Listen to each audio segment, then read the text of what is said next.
Tiniyak naman ng pambansang pulusyang mahigpit na seguridad sa mga aktibidad ngayong ipinagdiriwang ang Labor Day.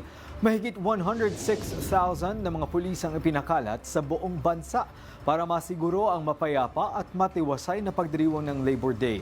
Naka-full alert ang PNP hanggang bukas. May ilang grupong nag-apply ng rally permits sa Metro Manila pero hindi na-aprobahan dahil hindi pasok sa itinalagang Freedom Parks ang mga lokasyon.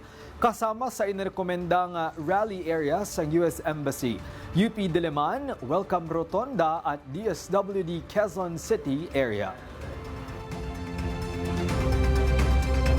Napagpasyahan po ng pamunuan ng Philippine National Police sa utos po ng ating GPNP na General Nartates na from heightened alert status to full alert status. Nananatili naman po na wala pong threat na natatanggap ang Philippine National Police.